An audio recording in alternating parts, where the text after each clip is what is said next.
Hey everybody, this video is called We Don't Want Him, and tonight we're continuing our Passthrough study as we move to the wrap-up of 1 Samuel, looking at the 29th chapter where we're going to look at the Philistines rejecting David.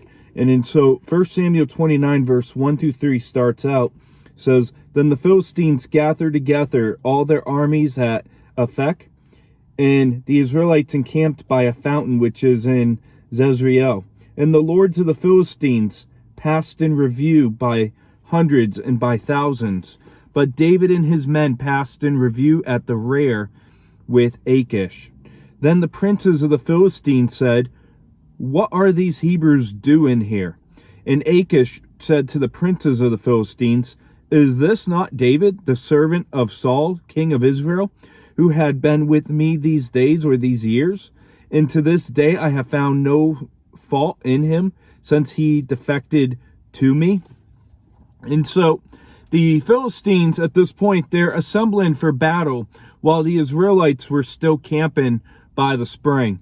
And this picks up the storyline originally from the last chapter in verse 1, but was sidelined to communicate Saul's encounter with the medium, which we looked at back on Monday.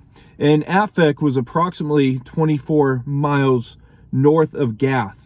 And Jezreel was only a few miles south of Shunem and 40 miles northeast of Aphek. And Jezreel was north of Mount Gilboa. So if you're into your geography, I just gave you your class right there. But David, he had proven himself as an honorable and righteous man before Achish. And he knew that he could trust David. And now David found himself in a place that he could not have imagined, among the ungodly, ready to fight God's people. And hearing the words of Achish is pretty crazy when we review these words. And David should have been grieving at this point. When your enemy is kissing up to you and your enemy is speaking really good about you because you're going to go attack your own people, you're in trouble. And, this should be a wake-up call for David. And it's as if, your coworker insisted to others that you weren't really a Christian after all because they saw of how you lived. And it's important to know that Achish wasn't working for CNN. He was not making this up, as David said as much in the last chapter, verses 1 and 2. And Achish, he had reason to believe that David would fight for him. In verse 4 and 5, it says, But the princes of the Philistines were angry with him. So the princes of the Philistines said to him, Make this fellow return, that he may go back to the place which you have appointed for him, and do not let him go down with us to battle, lest in the battle he become our adversary. For with what could he reconcile himself to his master, if not with the heads of these men? Is this not David, of whom they sing to one another in dances, saying, Saul has slain his thousands, and David his 10,000s? And so the Philistine lords weren't as willing as Achish to give favor and to trust David. And being very shrewd in their estimation of the potential hazards, they realized that he might be pretending loyalty to the Philistines. So we see that they are in doubt on David's sincerity, in order to seize a strategic moment in the battle when he could betray and fight against them like friendly fire. And it's a very reasonable concern when you think about it, because you have this guy who killed one of your favorite people, as you know, Goliath, the giant. He killed a very honorable person of their people, and now he's joined them. How do you know he's not an actual insider threat? And the fame of David had spread throughout the land. And the Philistine lords were no stranger to the skill and the victory that God had given to mighty David. And the Philistines did not forget his battle over Goliath, and they did not forget the victory song after he killed their Goliath. In verse 6 and 7, it says, Then Achish called David and said to him, Surely as the Lord lives, you have been upright, and you're going out and you're coming in with me, and the army is good in my sight. For to this day I have not found evil in you since the day of you coming to me. Nevertheless, the Lords do not favor you. Therefore return now and go in peace, that you may not displease the lords of the Philistines."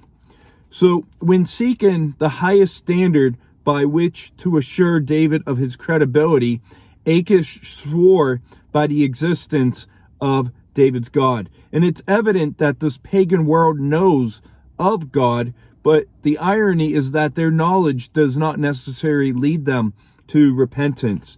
And David thought that he was not happy in Israel, and now he's finding himself to not be accepted among his new Philistine friends. And he tried living in both worlds, with God's people and with the pagan world. And now he's without a home in both. So he's in a crisis type situation. And no doubt that David did not like being rejected by the Philistine rulers. After all, who likes to be rejected? And David, he used to displease the lords of the Philistines all the time, striking fear in the heart of every enemy of God. And now we see that he's concerned about displeasing the lords of these Philistines. And it's as David's fight of Goliath is a distant memory in his pastime here. And, he's living a life right here in a backslidden and compromised state. In verse 8 through 10 says, "So David said to Achish, 'But what have I done? And to this day, what have you found in your servant as long as I have been with you, that I may not go and fight against the enemies of my lord, the king?' Then Achish answered and said to David, 'I know that you are as good in my sight as an angel of God. Nevertheless, the princes of the Philistines have said, he should not go up with us to battle. Now therefore rise early in the morning with your master's servants who have come with you. And as soon as you are up early in the morning and have light, depart.'" So David's loyalty to Achish seemed to be at the climax of its expression of loyalty. And David appears to be fully prepared to do battle on behalf of Achish against his enemies, namely Israel, David's own people. And in light of David's former refusal to stretch out his hand against the Lord of the Philistines, the Lord's anointed, David might have been given in compromising that he didn't inquire of the Lord before he went to go live with Achish. And that's where we often fall into sin, is when we don't seek God before we act out. When we don't seek God's will, or, we don't seek obedience to God, that is when we do go and do stupid things and we go and sin. And nor did David inquire of the Lord as to whether he should go out to battle with Achish. And on the other hand, it could be that David gave the appearance of loyalty, and that he actually believed the Philistines wouldn't let him go out to battle, just as it actually happened back in chapter 27, verse 8 through 12. And the providence of God kept David from fighting against the Lord's anointed and his own countrymen. Thank God for God's own sovereignty, because if God was not sovereign at all, this world would be a worse place, and we would be a lot worse than we are.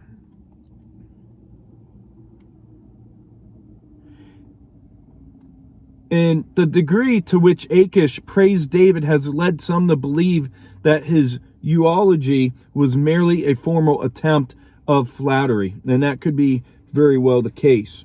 But in verse 11, the very last verse in the chapter says, "So David and his men rose early to depart in the morning to return to the land of the Philistines. And the Philistines went up to Jezreel." So Jezreel was a city that was about 56 miles north of Jerusalem, as well as the plain of Jezreel, which served as a major battlefield for many nations. And in Joshua 19:18, it showed that the city was situated in the territory of Issachar, and it was bounded on the north and the south of Megiddo and Beth Shean, as shown in 1 Kings chapter 4, verse 12, and on the west and the east by Mount Carmel, and Mount Gilboa. And the Holy Spirit made it clear to David as all these events were being used as a wake-up call to David. And it will take a dramatic crisis to bring David back to where he should be. And if we are honest with ourselves, sometimes that's what we need. We need God's chastisement to bring us through something, to bring us closer to where he wants us. And, sometimes it's going to be a dramatic crisis. But to wrap up this video, we're going to keep this short, so we went long on Monday, and it's a very short text here today. But we look at Achish defending David before the Philistine leaders. And we saw that the Philistine rulers had a little bit more discernment as they go on to reject David, that he was untrustworthy because of his past. And we saw that Achish, he tells David to go home. And I wonder if he said it like John MacArthur style, the way John MacArthur said it to Beth Moore, to go home. But David did not like rejection as we don't like rejection. And I don't believe any of us that are watching the video, myself or you, that we love rejection. Nobody loves to be rejected. It is very hurtful when you are rejected by your family, by your friends, those that are close to you. So, when you try to fit in with the wrong crowd, like David did, even when we face rejection through them, that can be just as hard. And we see that David did not like rejection, and sometimes, or maybe, we are hesitant to share our faith because we're afraid of rejection of the ungodly. Are you ever afraid to share the gospel because of fear of rejection? Are you ever in fear that you're going to lose friendships and relationships with those that you love most if you are open about your faith? And we shouldn't let rejection stop us from doing God's will. And we saw David's appeal to Achish, and then he returns to Ziklag, and the Philistines' army prepares to meet Saul.